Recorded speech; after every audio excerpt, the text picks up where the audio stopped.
before the Lockerbie air crash about a plot to bomb a Pan Am flight from Frankfurt. American embassies, foreign governments and Pan Am were all informed.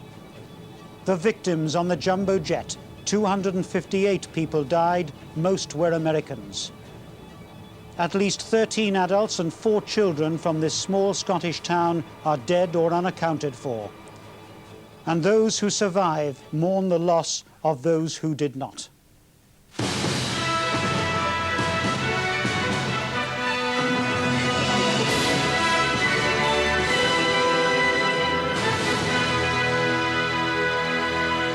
Good evening. American diplomats in Europe were warned more than 2 weeks ago that there would be a terrorist attack on a Pan Am flight from Frankfurt to the United States. The tip-off came in an anonymous telephone call to the United States Embassy in Helsinki. Interpol warned airlines and police authorities in 147 countries, including Britain. It's still not certain that a bomb caused the catastrophic breakup of the plane, but there are growing fears that sabotage did bring the Pan Am jumbo jet crashing down into the Scottish town of Lockerbie last night. At least 275 people died in all, 17 of them on the ground, the rest on the aircraft. 44 of the victims began their journey in Frankfurt. At London's Heathrow Airport, they changed to the 747. Flight 103 with 243 passengers took off for New York at 6:25 last night. Shortly after 7, 31,000 feet over southern Scotland, it disappeared from radar. Minutes later, wreckage was falling into fields between Lockerbie and Langholm, 13 miles away. At Tundergarth Mains, 3 miles from Lockerbie, the cockpit section crashed into a hillside. But the worst destruction was in the town itself. Flaming wreckage engulfed 5 vehicles on the A74 in the town. Close by, a row of houses in Sherwood Crescent took the full force of a section of fuselage, which gouged a 30-foot crater where the homes had stood. Michael Burke has spent the day in Lockerbie, assessing the full impact of Britain's worst air disaster. Day broke slowly over Lockerbie, over its shadowed ruins, over the cockpit of Pan Am's Maid of the Seas, nose down in the soft earth. Over her dead passengers, brought in on stretchers from miles around. Over the helicopters who came for survivors, left with the dead. From them, you could see what happens when a plane 8 stories high, a football pitch wide, falls from 30,000 feet. The huge crater scarred into the town's southern suburb by the fuselage of the plane, hitting the streets like a ballistic missile.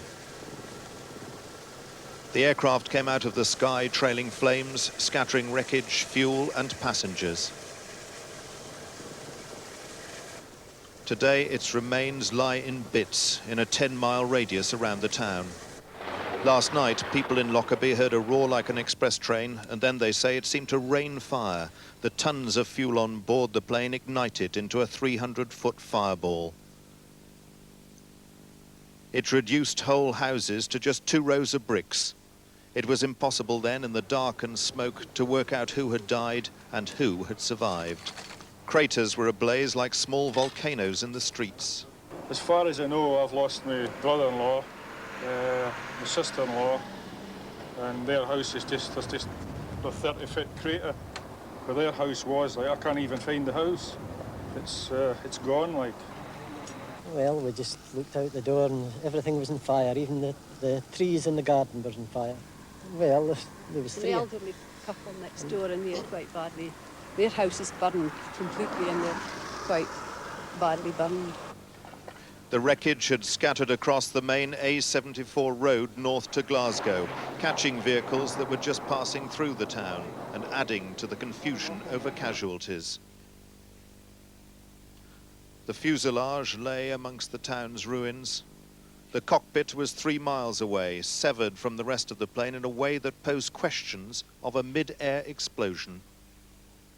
What is quite clear, though, is that as various parts of the aircraft hit the ground miles apart, clearly something very awful happened in the sky. It was awful on the ground. Today, outside the town hall, they posted a list of those known to be still alive. It was impossible to determine who was dead, only those who could not be accounted for. They set up a treatment centre for minor injuries, but there were not many. You escaped or you died. In the ruins of their homes, they searched for the bodies of the aircraft's passengers. Such a catastrophe, so sudden, so great a shock for a quiet town. It looked like a scene out of hell. This whole road was ablaze. I mean, just describe what it was like. When I was sitting with my aunt, a thing like an enormous mushroom fireball whizzed past the window, and all I could think of was getting her out and throwing her down on the ground, because I know that that's the safest place to be.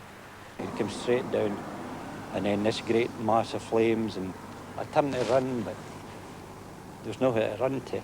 We thought it was an earthquake at first, didn't we? Didn't know what it was, and then we rushed outside and just all this debris coming down. Once the fires were out, there was little for the rescuers to do but evacuated those who survived. This is what is left of Sherwood Crescent until 19 minutes past 7 last night, one of the most ordinary streets in Britain. Their houses are ruined, their cars burnt out in their street. Everything they had, all their possessions have gone. They're reduced to the charity of their friends and the fund set up to help them here. So many died here last night, but for the people of Lockerbie, it could have been worse. They could have been much worse, but I wouldn't even like to think about them being worse. I think it's a traumatic and terrible tragedy for the passengers in the plane, for their relatives, and obviously for the local people in Lockerbie. Flight 103 ended after 55 minutes, strewn around the Scottish countryside. Crash investigators began their painstaking task of collecting even the smallest particles of the plane, just hours after it plunged in the skies. Their task won't be an easy one, though the discovery of the aircraft's 2 flight recorders may provide the information which determines whether Flight 103 ended in accident or sabotage. Whether it exploded or not, I don't know. It does seem to us, it does appear on the face of it to have had a structural failure in the air, but we won't be able to say why for quite some time. A stream of official visits went on through the day. After touring the crash site and hearing details of the rescue operation, the Duke of York told people in Lockerbie he had great sympathy. Very difficult to have any message for the people of Lockerbie, apart from my sincere condolences for what has happened. I suppose that statistically, something like this has got to happen at some stage on a town. Mrs. Thatcher went to 3 of the places where the bits of the plane had crashed. She travelled out of the town to see for herself how the crew of Flight 103 had died. One has never seen or ever thought to see anything like it, and I don't think anyone else has either. I went to the other site where obviously a lot of the petrol contained in the wing exploded, and the other site with the many houses that were damaged looks very much worse in daylight than it did from what we could see on television last night, and the damage much more widespread. And again, it is beyond anything in one's experience. In the centre of the town, she spent half an hour talking to the people who had survived. Those poor souls in that.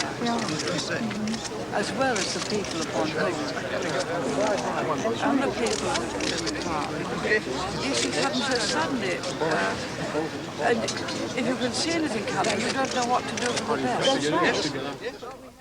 The latest information from the police within the last hour is that they've now recovered 150 bodies, including those of 3 children.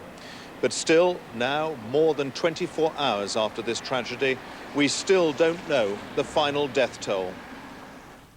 Lockerbie is a small market town. Just 3,000 people live there. And today its people have been trying to come to terms with last night's disaster. The people of Lockerbie reacted with disbelief and horror today as word spread about casualties and the devastation caused by a fireball which had gouged such a scar through the heart of their town. For some, there were much needed words of comfort. Many were close to tears as they relived their experiences. Others valiantly embarked on clearing the debris. It's a truly formidable task. The devastation around Lockerbie is everywhere to be seen. Until the tragic ending of the Pan Am flight, this was a small Scottish town preparing for Christmas. Now it is a town in trauma.